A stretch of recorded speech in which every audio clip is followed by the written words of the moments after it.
So Bertz, you're a Game of Thrones fan. Yes. I'm a Game of Thrones fan. Yeah. The difference between us is that I know more about Game of Thrones than you do because I have played the Game of Thrones video game.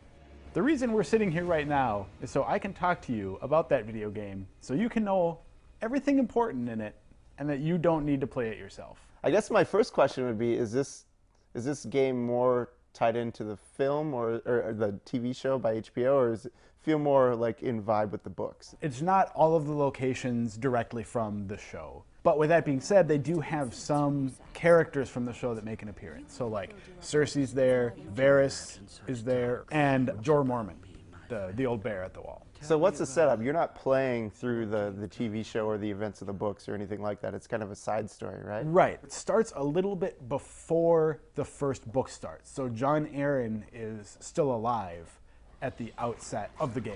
The big climactic scene of the game takes place in the throne room while the whole city of King's Landing is off watching Ned Stark get his head cut off.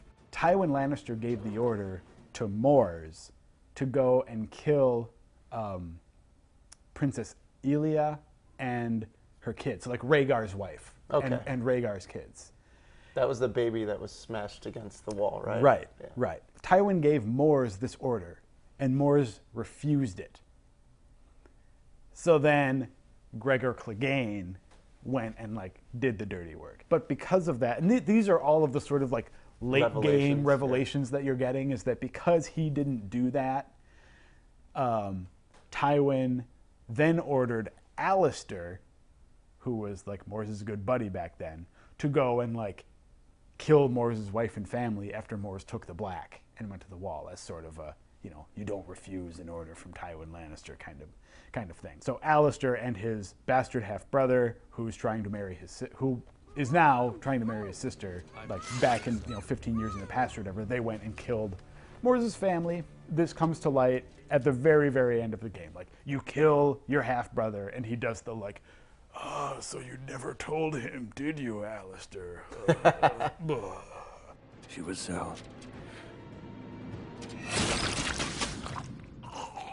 So we know that Martin is dark in his writing. To a point, that's good. In the novels, that's how you know that no one is safe. Yeah. There's a difference between that and a more sadistic approach of trying to seek out ways to harm characters. The Targaryen woman that you've spent the whole game protecting has her baby, she dies, she sacrifices herself.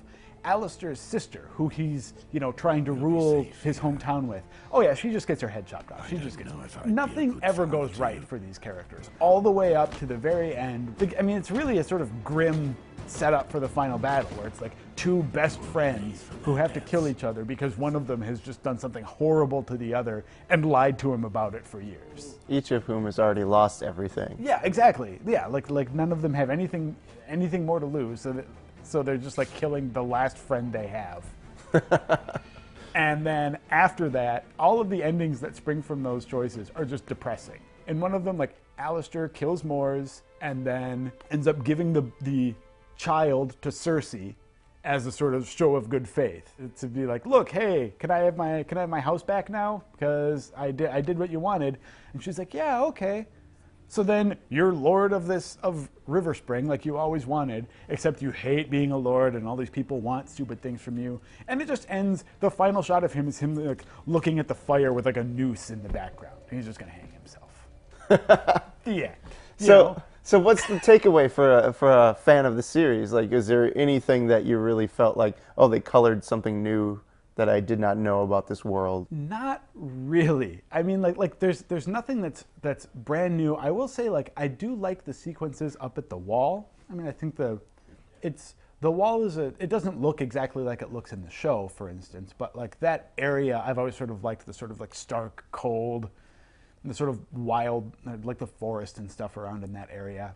I liked being able to sort of delve into that stuff a little bit more. Exploring this vision of those locations is really sort of the highlight. And the stuff with Alistair as a Red Priest is cool. The powers that he has in combat and stuff, are kind of awesome. You set your sword on fire and make people explode, and the actual powers in combat can be kind of fun. But you know, the game mishandles so many things on like technical and design levels that it's really just like that it's really not worth playing. The big takeaway for fans is that, like, you know, it's cool that you get this other plot that Varys had going about, you know, another successor that he's sort of planning to get across the narrow sea. It kind of solidifies his place as not just like playing all the sides, but he's definitely playing the Targaryen side. Right. It seems like. Well, except you know that if the Targaryens don't succeed, like, who knows what he's really playing? You know, if all those plans fall through, who knows what other contingencies he has going on too? You still get that sense about him, the sort of like He's got a lot of spinning plates. Yeah, exactly. I kind of like the way too that it hammers home the relationship of like lords and bannermen and their like loyalty to the crown and stuff like that. You get a sense of the kind of like, you know, even as a lord, you're still sort of subject to royal whims. But you still sort of, there's also a sense of like you having control over your hometown and like its citizens depending on you and stuff like that. So the way that it sort of fleshes out that aspect of the world, I thought was cool. Did they do any environmental storytelling, like clever nods to the books or the TV shows that you kind of get along the way? I know there's one in particular that kind of sticks out. Yeah, the big one that's a nod for fans. Well, I mean, I guess I was going to say books, but I guess anyone who's familiar with it, there's a maester who looks exactly like George R.R. Martin. You'll know him because he's the only person in the whole game who wears glasses. And he's just missing his naval cap, right? Otherwise, he's like... Yeah. I mean, it looks just like him. He's got the glasses. He's just not wearing like the hat that he always wears. And otherwise, they trimmed him down a little bit, right? Yeah, well, yeah. And but then the other thing that's funny about that is there are a few like fourth wall breaking things that, you know, teeter between interesting and funny to just straight up lame. So it's like, hey, Maester Martin, are you working on that history of the Seven Kingdoms? Oh yes, I've been working on it every day. It's like, oh, when's it going to be done? Oh, I told you it'll be done next year. Oh, he says that every year. Oh God. Yeah, yeah. Unfortunately, we do not live in a fantasy story.